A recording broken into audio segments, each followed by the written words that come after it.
Mr. Livingston, we are very leery, this council at least, very leery of approving any more housing in the situation we are currently in. Mayor Mike Norris emphasizes the importance of restricting a new development to commercial use only. Karen Johnson has our top story. There is a prime piece of property along State Road 100 that is zoned multi-use, which means both commercial and some housing.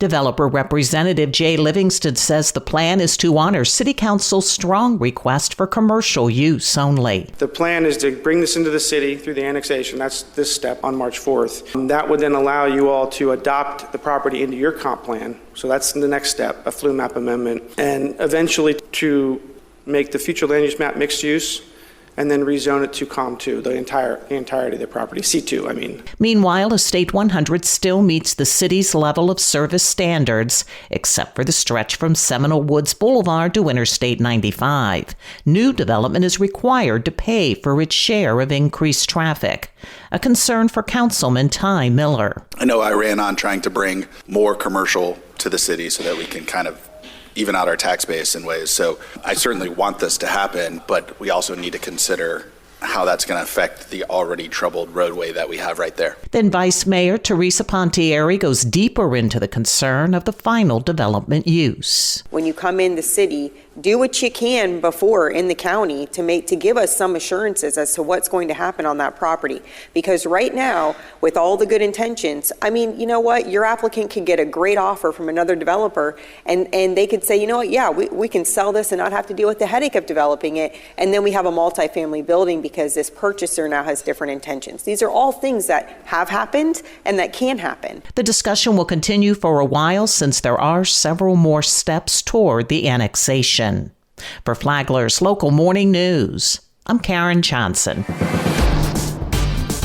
Good morning, Flagler County. I'm Rich Carroll. You're listening to Flagler's Morning News on Wednesday, February 19th. We worked with our city financial consultant and our rate consultant going through various options and best ways to move forward that are going to have the least impact on the residents, in terms of the rate impact. The city of Palm Coast could raise utility rates to address the needs of its overburdened wastewater treatment facilities. City Stormwater and Engineering Director Carl Cody says their consultants are calling for a rate increase. What was presented and recommended to council was a phase-in of rates over the next 4 years, and it would be 8% increments. So it would be 8% in April, 8% in October, and then the 2 following Octobers would be 8% as well. And then from there, we would move on to just your regular consumer price index, inflation annual adjustment. Chief of Staff Jason DiLorenzo telling last week's Friday Free-for-All they know that rate increase will impact Palm Coast seniors. Social Security members normally get an annual CPI. One of the things that why this doesn't align well with CPI is that we've analyzed the cost of construction, and the cost of construction is outpacing CPI by what, Carl? It's like double or more. Right.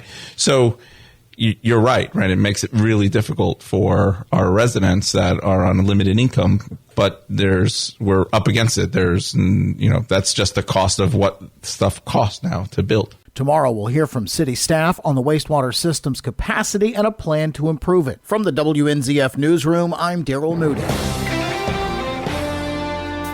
This local news is a service of Flagler County's Toyota dealer, Beaver Toyota US 1 St. Augustine, here to wow you.